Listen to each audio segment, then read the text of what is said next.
मध्ये आपण सगळ्यांनी एक भूमिका मांडली।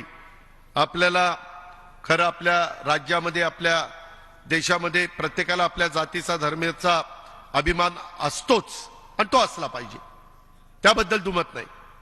परंतु पहिल्यांदा भारत आपला देश, आपला महाराष्ट्र, आपलं राज्य आणि त्याच्यानंतर ह्या सगळ्या गोष्टी प्रत्येकाला स्वतःच्या आई वडिलांचा, गावाचा, तालुक्याचा, जिल्ह्याचा, राज्याचा आणि देशाचा अभिमान असतो आणि तो असायलाच पाहिजे। प्रत्येकाला आपल्याला शाळेत महाविद्यालयाचा अपमान त्या ठिकाणी अभिमान असतो, त्याप्रमाणे प्रत्येकाला स्वतःच्या जातीचा धर्माचा पण अभिमान असला पाहिजे।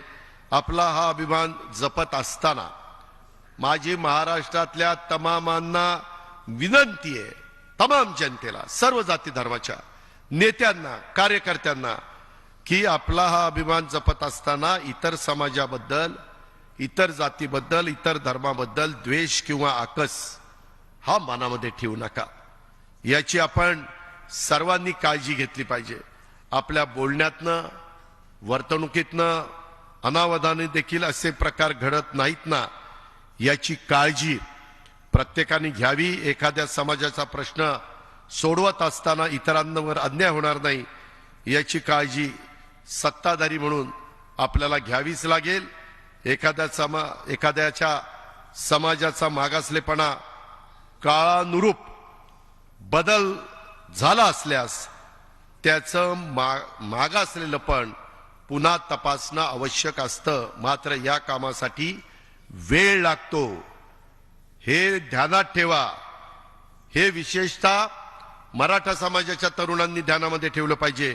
एखाद्या समाजाला आरक्षण देताना त्या समाजाचा इम्पिरिकल डेटा आणि त्याचा मागासलेपण सिद्ध होणं या दोन गोष्टी अतिशय आवश्यक आहे।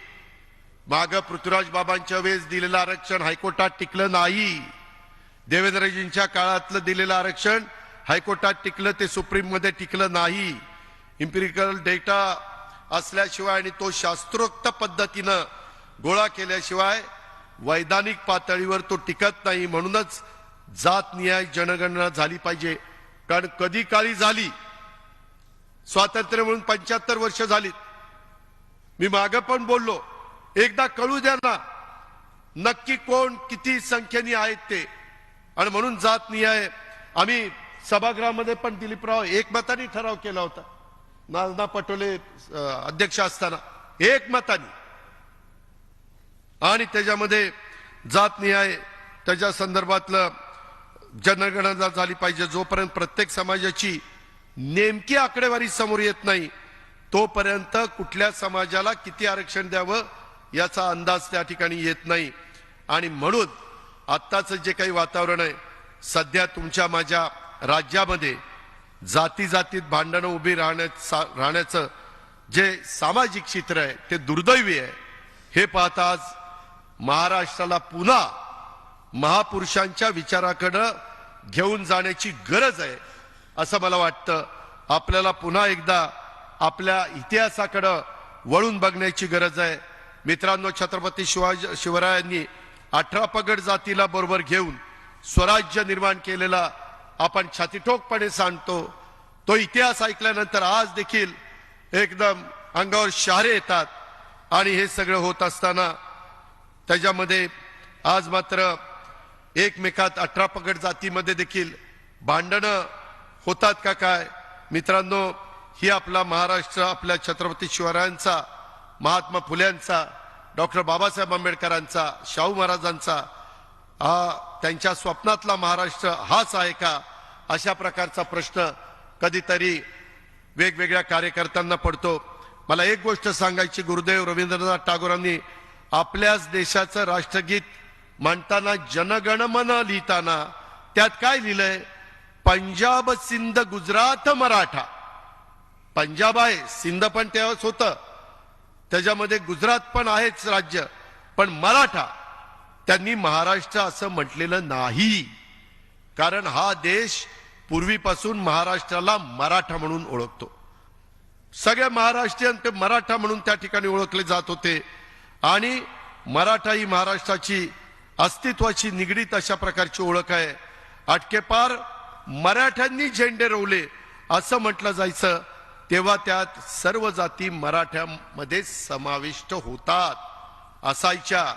सेनापती बापट उगस म्हणाले नाहीत की महाराष्ट्र मेला तर राष्ट्र मेले, मराठा विना राष्ट्रगाडा न चले. अवघ्या देशात पहिला रक्षण देणारे छत्रपती शाहू महाराज आपल्याच कोल्हापूरचे, आणि त्यांचा आज आरक्षणाच्या निमित्तानं काही ठिकाणी फोटो लावताना दिसत नाही.